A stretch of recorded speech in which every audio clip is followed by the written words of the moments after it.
Boa tarde, gente, tudo bem? Eu falo de Porto Murtinho, meu nome é Fernando e nós estamos na região do Pantanal e no curso de Administração Pública da Universidade Federal da Grande Dourados. E eu estou participando desse seminário como aluno e caiu para mim, eu tenho que trabalhar esse tema com os senhores. E o tema que eu vou trabalhar, ele tem a ver com uma pergunta, tá? A pergunta é a seguinte: é possível exercer controle, haver controle sobre as ações da administração pública no âmbito das aquisições e compras públicas realizadas pela administração pública? Ou seja, é possível a sociedade ter certeza, dormir tranquila de que os gestores que estão aqui em Porto Murtinho, no estado de Mato Grosso do Sul, em Campo Grande e Brasília, estão gerenciando o nosso dinheiro, o nosso recurso, o nosso patrimônio de forma isenta, de forma com total lisura? É possível? Bem, é possível se esse administrador público, se esse gestor público obedecer, tá? Obedecer à legislação. Então, o que diz a nossa legislação? E qual é a fonte de regulamento legal da questão das compras públicas? Como é que eu sei que o gestor público está fazendo aquilo que é certo? Bem, nós temos pelo menos 3 fontes principais, que são a Constituição Federal, no seu artigo 37. Aí nós temos a Lei de Licitações, que é a 8.666 de 93, e nós temos uma outra lei, que é a Lei do Pregão, que é a Lei 10.520 de 2002. Por que que teve que fazer isso? Por que tem que ter uma lei para organizar? Não seria inerente da função o servidor público trabalhar para o bem da maioria, sem tentar... eu, quando digo servidor público, eu estou dizendo em especial os entes políticos, porque o trabalhador, o servidor público, geralmente ele não tem muita margem de cometer erros. Mas às vezes os erros são cometidos pelo administrador público, pelo gestor político, pelo ente político, né? E nós temos visto isso. A maioria dos problemas relacionados à questão de corrupção, envolvendo compras públicas, superfaturamentos, tem a ver com os entes políticos, que são gestores públicos num dado momento da história, no cumprimento do seu mandato.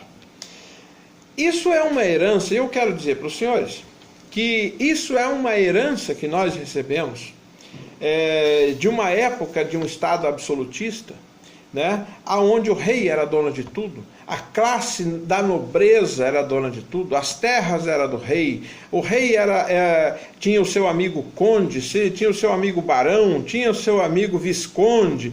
Então esse pessoal era dono de todo o patrimônio público, então as coisas não eram do povo, as coisas eram da nobreza, da realeza. E isso tinha um nome, e tem um nome até hoje, que nós chamamos de patrimonialismo.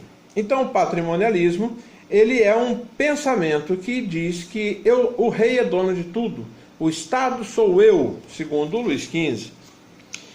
E para evitar, no Estado democrático de direito, numa república, que não é um Estado absolutista, mas é uma república, então a democrática, como é o Brasil, ainda mais federativa, que tem 27 estados e mais um Distrito Federal, então nós temos um conjunto muito grande de comportamentos e costumes. Então, para a gente poder normatizar tudo, então a lei foi criada já na base da Constituição Federal. E dela nasceram outras leis que regulamentaram o que queria. E qual que é o princípio da Constituição Federal? Que todos os atos dos administradores públicos e dos entes políticos que estão na condição de gestor público, é que tudo que eles fizerem seja para o bem da maioria, para o bem-estar do povo brasileiro. Então, se um prefeito comete um crime de corrupção, superfaturando uma ponte, superfaturando merenda escolar, superfaturando um contrato de serviço público aí, de limpeza pública, de recolher o lixo, de transporte escolar, ele está afetando a maioria. Ele está ficando rico, possivelmente, mas ele está afetando a maioria. E isso é crime contra a administração pública. Isso é um crime de funcionário público, né? Bem, nós temos que pensar então na palavra crime. O que quer dizer a questão? Já já vamos entrar na licitação. Nós temos que partir da premissa que todas as pessoas comuns, o pedreiro, o jardineiro, o médico, o lanterneiro, o professor, todo mundo que é privado, tudo que é particular, ele é livre para fazer tudo aquilo que a lei não proíbe. Então, eu sou livre para fazer tudo aquilo que a lei não proíbe, porque eu sou um cidadão comum. Agora, o ente público é um pouco diferente. Ele só pode fazer aquilo que a lei autoriza, que a lei diz como que é e como que a lei regulamenta que seja feito. Então, vou dar um exemplo para você. Eu sou o prefeito de uma pequena cidade e eu quero fazer uma ponte. E eu combinei com o cara que me apoiou na eleição que eu quero fazer aquela ponte e quando eu ganhar a eleição ele vai ir lá fazer a ponte para mim. Bem, primeiro, eu não posso fazer isso, porque se eu fizer isso, isso aí fere o princípio da legalidade. Isso fere o princípio da legalidade. Por quê? Porque quando eu for fazer aquela ponte, eu tenho que instaurar uma licitação, um processo licitatório. Esse processo licitatório vai dizer... Eu tenho que dizer nele o tamanho da ponte que eu quero, a largura da ponte que eu quero, o comprimento dessa ponte, quantas toneladas ela tem que suportar, em que condições que ela tem que suportar as toneladas. Eu tenho que dizer, eu tenho que saber, eu tenho que dizer a garantia de quantos anos que eu quero essa garantia e como que vai ser feito, se vai ter luz, se não vai ter luz, se vai ser asfalto, se vai ser de concreto, como que vai ser. Então, eu tenho que obedecer os princípios da Constituição, da legalidade, da impessoalidade. Então, não é o prefeito que quer fazer a ponte. O prefeito é um gestor público, é um ente político que está no comando de uma situação e o município quer que se faça a ponte, para que as comunidades possam atravessar o rio. Aí, eu tenho que obedecer o princípio da moralidade, eu tenho que obedecer, não tem meio termo. Esse princípio da moralidade vai dizer que eu não posso contratar o meu amigo só porque ele me apoiou na eleição. Quando eu lançar o processo licitatório, virão outras pessoas, até gente que não me apoiou, ou que apoiou meu adversário, mas que tem condições de ganhar a licitação e executar a obra. Pelo menor preço, atendendo a toda aquela descrição do objeto que eu fiz no processo, e com qualidade e com demonstração de que tem capacidade para executar a obra.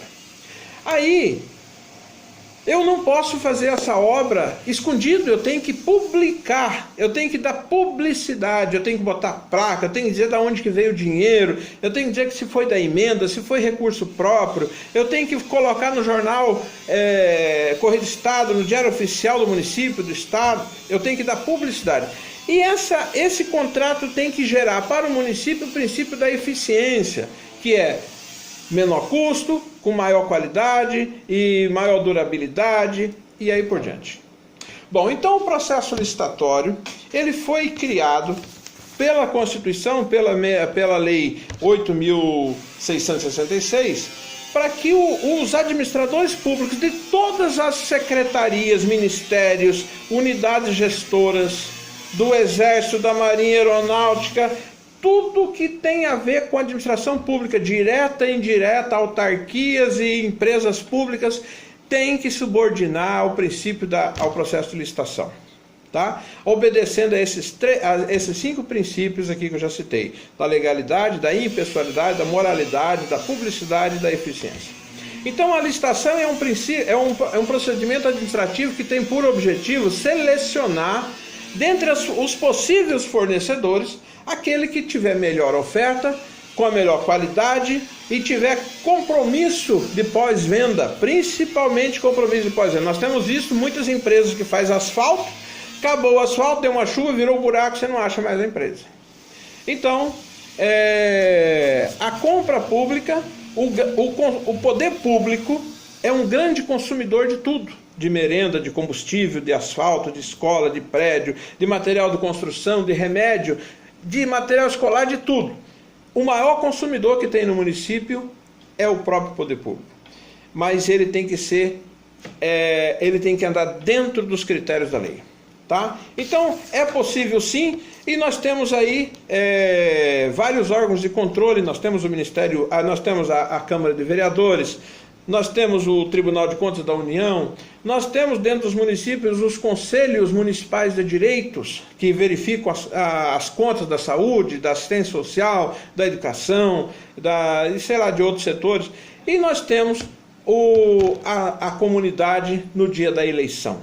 Tá? Então, no dia da eleição, a comunidade é a grande executora da não aprovação das contas públicas. Só que muitas vezes essa comunidade é enganada.